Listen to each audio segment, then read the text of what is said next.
नमस्कार, मैं हूं सुधीर चौधरी और डिकोड में आपका स्वागत है। तो आइए आज की खबरों को आपके लिए डिकोड करते हैं। सबसे पहले आप सबको नए वर्ष की बहुत बहुत शुभकामनाएं। इस समय पूरा देश नए साल के जश्न में डूबा हुआ है। देश भर के होटल्स, रेस्टोरेंट, सड़कें और बाजार, हर जगह आपको लोग नए साल का स्वागत करते हुए दिखाई देंगे, जश्न में डूबे हुए दिखाई देंगे। आज हम नए साल पर आपको कुछ नई जानकारियां देंगे। क्या आप जानते हैं कि नया साल 1 जनवरी को ही क्यों शुरू होता है?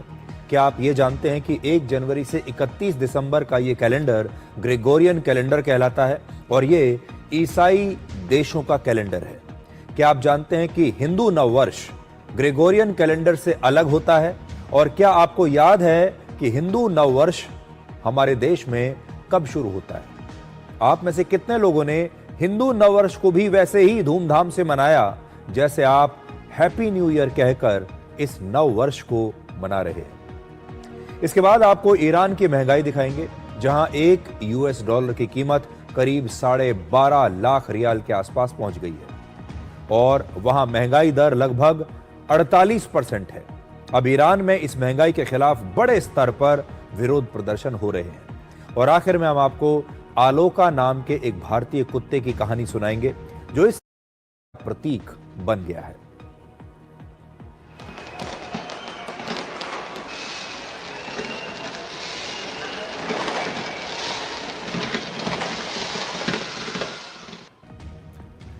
आज नए वर्ष में वर्ष 2026 का ये डिकोड का पहला एपिसोड है, इसलिए एक बिल्कुल नए सिरे से मैं आपका दोबारा से डिकोड में स्वागत करता हूं और उम्मीद करता हूं कि ये जो वर्ष है 2026 का, ये हमारे लिए, आपके लिए, हमारे इस परिवार के लिए बहुत शुभ रहेगा। इस वर्ष हमारे और आपके बीच का जो रिश्ता है ये और मजबूत होगा और हम ऐसे ही साल दर साल एक दूसरे के साथ खबरों के इस सफर को ऐसे ही पूरा करते रहेंगे। आज 1 जनवरी है और आज से ही वर्ष 2026 की शुरुआत हुई है। लेकिन आपने कभी सोचा है कि 1 जनवरी को ही पूरी दुनिया में नया साल क्यों मनाया जाता है? 1 जनवरी को ही नया साल शुरू क्यों होता है?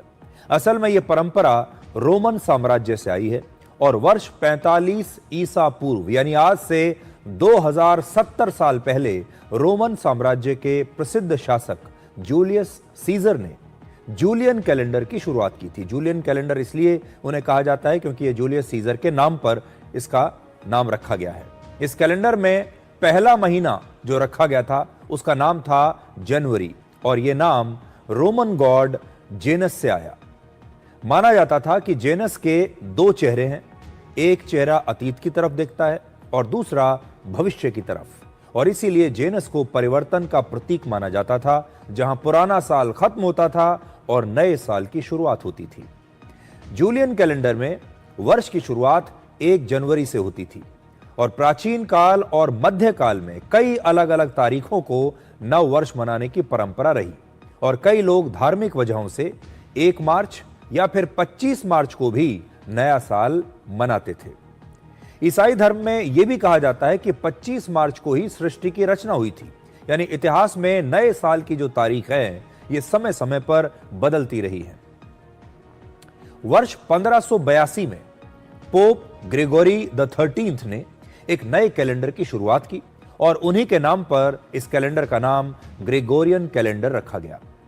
पोप दुनिया भर के कैथोलिक ईसाइयों के सबसे बड़े धर्मगुरु और इटली की राजधानी रोम के बिशप माने जाते हैं, बिशप होते हैं।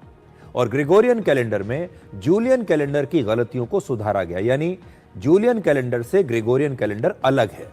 जूलियन कैलेंडर में हर साल 11 मिनट की एक गड़बड़ी पाई गई और इस गलती को इटली के एक खगोल शास्त्री और जर्मनी के एक गणितज्ञ की मदद से ठीक किया गया और फिर एक नए तरीके से लीप ईयर की गणना की गई और इस कैलेंडर में 1 जनवरी को नए साल की शुरुआत की गई।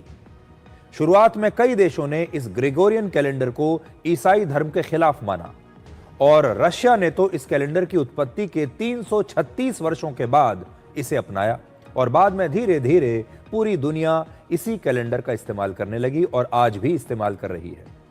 वर्ष 1752 में ब्रिटेन ने ग्रेगोरियन कैलेंडर को अपनाया और अपने उपनिवेशों में, यानी वो तमाम देश जो ब्रिटेन के गुलाम देश थे, वहां पर भी उन्होंने इसी कैलेंडर को लागू कर दिया। यानी ब्रिटेन का जो एम्पायर था, शासन था पूरी दुनिया में, हर जगह पर एक ही कैलेंडर लागू किया गया और वो ये कैलेंडर था। इससे पहले ब्रिटेन के शासन में वहां पर जूलियन कैलेंडर चलता था, जिसमें नया वर्ष 25 मार्च से शुरू होता था और साल 1752 से नए वर्ष की शुरुआत 1 जनवरी से होने लगी।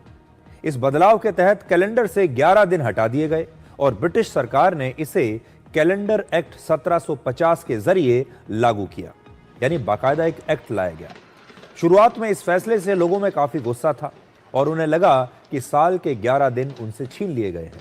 लेकिन बाद में यूरोप के ज्यादातर देशों ने भी इसी कैलेंडर को अपना लिया और वर्ष 1947 में हमारा देश ब्रिटेन से आजाद तो हो गया, लेकिन उसके बाद भी हमारे देश में ग्रेगोरियन कैलेंडर का ही इस्तेमाल चलता रहा और आज भी हमारे देश में ग्रेगोरियन कैलेंडर का ही इस्तेमाल होता है।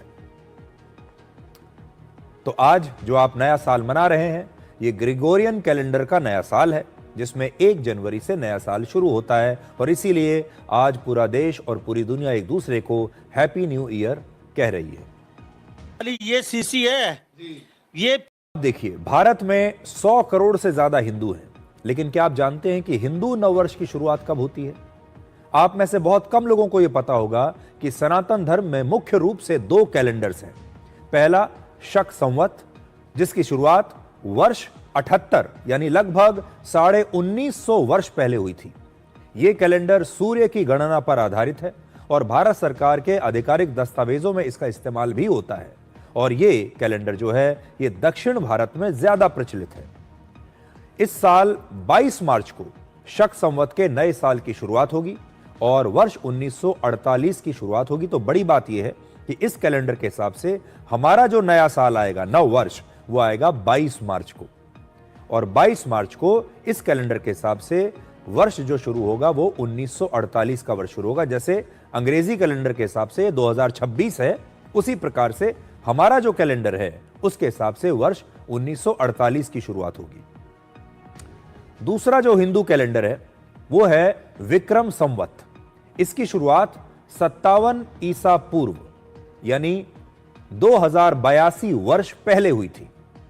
यह कैलेंडर सूर्य, चंद्रमा, प्रकृति और ऋतुओं यानी मौसम पर आधारित है और ये उत्तर भारत के हिसाब से जो कैलेंडर है, हिंदू धर्म का के हिसाब से जो कैलेंडर है, हिंदू धर्म का नया वर्ष, सनातन के हिसाब से नया वर्ष कब मनाया था और क्या वो भी आपने इतनी ही धूमधाम से मनाया था जितनी धूमधाम से आज आप नया साल मना रहे हैं? तो पूरा देश आज कैसे नया साल मना रहा है, अब आपको दिखाते हैं। देश की राजधानी दिल्ली में नया